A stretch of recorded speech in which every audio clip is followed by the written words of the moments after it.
ছোট ভাই নাহিদের বিয়েতে গিয়েছিলাম। ওর বাসার উঠানে পৌঁছানোর সাথে সাথে একদল বৃদ্ধ মহিলা এসে সুন্দর করে আমার বউকে টানা হেঁচড়া করে বসিয়ে বরণ ডালা দিয়ে বরণ করছে। কি সুন্দর গ্রাম্য পরিবেশ, কত সুন্দর আয়োজন, দেখে খুব ভালো লেগেছে, মনোমুগ্ধকর। বাহ, এরপরেই চমৎকার আয়োজন। এই আয়োজনটা দেখে এত ভালো লেগেছে আমার। আসলেই নাহিদের হলুদ সন্ধ্যাটা খুব সুন্দরভাবে উপভোগ করেছি আমি। এরপরেই দেখলাম মায়ের ভালোবাসা। মা চলে এসেছে সন্তানের মুখে হলুদ দিতে। হলুদ দিতে এসেই আবেগে আপ্লুত হয়ে দোয়া করছেন এবং মিষ্টি মুখ করিয়ে দিচ্ছেন।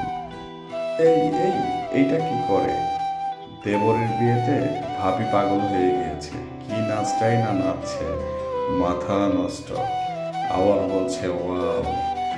যাই হোক, সব কিছু মিলিয়ে আনন্দটা ছিল সেই রকমের, খুব মজাদার আনন্দ ছিল। আসলেই সুন্দর লেগেছে নাচটাও, কিন্তু তাই না? এরপরেই নাহিদের বড় মামি, মানে আমার মা, আমার গর্ভধারিণী মা, নাহিদের মামি হলেও নাহিদকে কোলে পিঠে করে মানুষ করেছে। নাহিদ আমার মাকে মিষ্টি মুখ করাচ্ছে, আমার মা নাহিদকে মিষ্টি মুখ করাচ্ছে। অপরিসীম ভালোবাসা, খুব ভালো লেগেছে সব কিছু মিলে। ওর ভাবির ভালোবাসা দেখে আশ্চর্য হওয়ার মতো।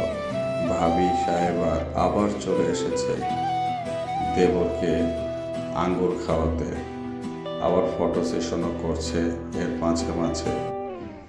আবার দেবর সাহেব ভাবি সাহেবাকে মিষ্টি মুখ করাচ্ছে, খুব সুন্দর। আর এটা দেখে তো আমি হতবাক, কি সুন্দর করে ডান্স করছে আমার পাগলা ভাইটা। ও আর আমি পিঠাপিঠি দুইটা ভাই, মানে ও যেখানে থাকে আমি সেখানে থাকি, আমি যেখানে থাকি ও সেখানে থাকে। দুজনের ভালোবাসা খুনসুটি সবসময় থাকে।